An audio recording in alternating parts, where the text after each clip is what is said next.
Let's take you into the House of Parliament.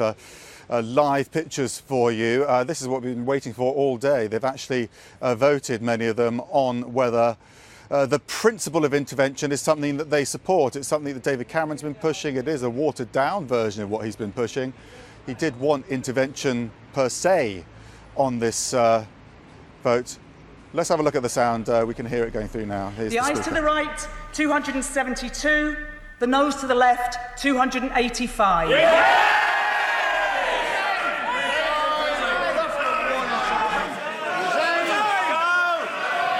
you. Order! Go now! Order!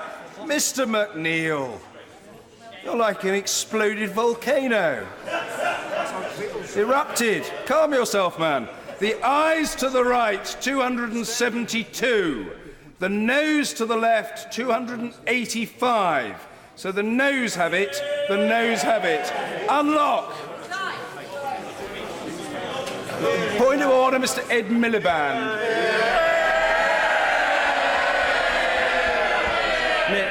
Mr. Speaker, on a point of order, there having been no motion passed by this House tonight, can the Prime Minister confirm to the House that he will not use the royal prerogative to order the UK to be part of military action, given the will of the House that has been expressed tonight, before there's been another vote in this House of Commons?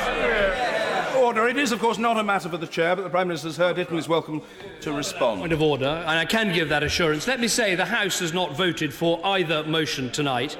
I strongly believe in the need for a tough response to the use of chemical weapons, but I also believe in respecting the will of this House of Commons. It is very clear tonight that while the House has not passed a motion, it is clear to me that the British Parliament, reflecting the views of the British people, does not want to see British military action. I get that, and the government will act accordingly. I'm grateful to the Prime Minister for that response. Point of order, Mr. Robert Flello. Thank you, Mr. Speaker. I don't wish to detain the House on a separate matter from what we've discussed this afternoon. But while the eyes of the world have understandably been focused on the appalling atrocities in Syria, I'm saddened to say the government of Colombia have taken the opportunity to escalate and oppress and indeed murder their own citizens. Huber Ballesteros, a prominent leader, has been imprisoned on trumped-up charges. Juan Camilo Acosta has been shot dead. Okay, so there you have it. David Cameron has effectively been defeated in Parliament because the vote on the principle of intervention in Syria has been defeated, not by a huge amount, but it is significant for David Cameron and the British government, who did want to have intervention sooner rather than later. And you have to think also that this is a watered-down version of what David Cameron wanted in the first place. So there you have it, Becky. Not good news for David Cameron. I don't think intervention is off the agenda per se, because Ed Miliband did say he isn't against it in principle, but certainly it's been put on hold for now, at least until we get that evidence from the UN inspectors.